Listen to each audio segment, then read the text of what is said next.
नमस्कार. Positive parenting म्हणजे काय? तर आपले प्रेम, माया, करुणा आपल्या मुलांपर्यंत पोहोचवणे, तसेच त्यांना एखादी कृती करण्यासाठी प्रोत्साहित करणे.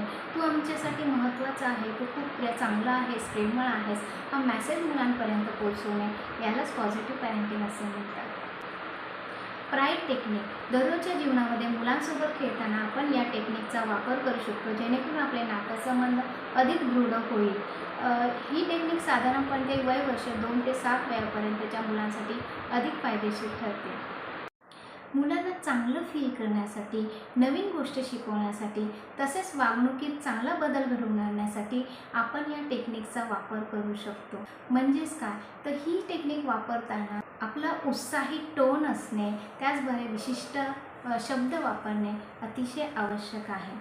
म्हणजेच काय? तर मुलाने समज ड्रॉइंग केली, तर तुझी ड्रॉइंग छान आहे किंवा व्हेरी गुड असं म्हणण्यापेक्षा वा रंगसंगती छान केली आहेस, त्याचबरोबर तू या ढगांना अतिशय परफेक्ट कलर दिला आहेस, अशा प्रकारे बोलणे आवश्यक आहे.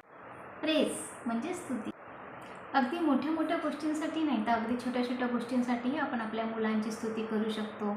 जसे अरे वा, तू आज स्वतः दात घासलेस, तू स्वतः कपडे घातलेस वगैरे. स्माईल देऊन, पाठ थोपटून, किस करून, मिठी मारून, उत्साह दाखवून आपण आपल्या मुलांची स्तुती करू शकतो. रिफ्लेक्शन म्हणजे प्रतिबिंब. म्हणजे आपल्या मुलानेच बोललेले शब्द पुन्हा रिपीट करून बोलणे. त्यामुळे होते काय, तर मुलाला कळते की आपलं लक्ष त्यांच्याकडे आहे आणि आपल्याला समजण्यामध्ये त्यांची काही गैरसमज होत नाही आहे. जसं मुलाने बोलले की आय रन, मी जातो. अच्छा, तू जातोयस का? ही टेक्निक प्रश्न विचारण्यापेक्षा अधिक पॉवरफुल आहे.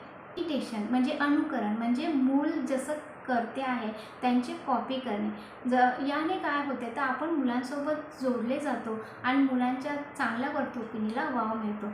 जसं समज मूल ब्लॉकसोबत खेळत आहे, तर आपणही त्यांच्यासोबत ब्लॉक खेळू शकतो. डिस्क्रिप्शन्स म्हणजे वर्णन करणे.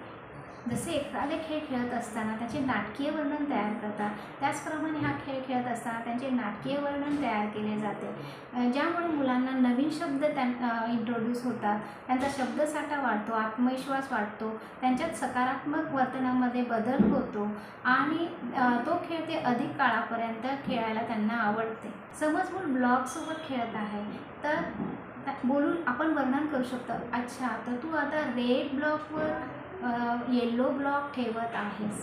टेक्निक अभ्यास करण्यासाठी, होमवर्क करण्यासाठी अधिक उपयुक्त ठरते. जसे होमवर्क मूल करत आहे, तर आपण वर्णन करू शकतो, अच्छा, आता तू ए लिहिले आहेस आणि आता तू बी लिहिणार आहेस. एन्जॉयमेंट म्हणजे आनंद घ्या. या टेक्निकमध्ये तुम्ही एकत्र मजा करू शकता आणि एकत्र सकारात्मक अनुभवांचा आनंद घेऊ शकता. उदाहरणार्थ तुम्ही तुमच्या मुलांसोबत एकत्र खेळू शकता, एकत्र एखादा खास नाश्ता करू शकता, फिरायला जाऊ शकता. अशा प्रकारे या टेक्निकचा वापर केल्यामुळे पालक आणि मूल यांच्यामधले संवाद वाढतो, त्यांच्यातील सकारात्मक वागणुकीला वाव मिळतो, त्यांचे नातेसंबंध अधिक दृढ होतात आणि त्याचबरोबर पालकांचा स्वतःचा ताण आणि निराशा तर कमी होते आणि मुलांचाही ताण आणि निराशा कमी होण्यासाठी मदत होते.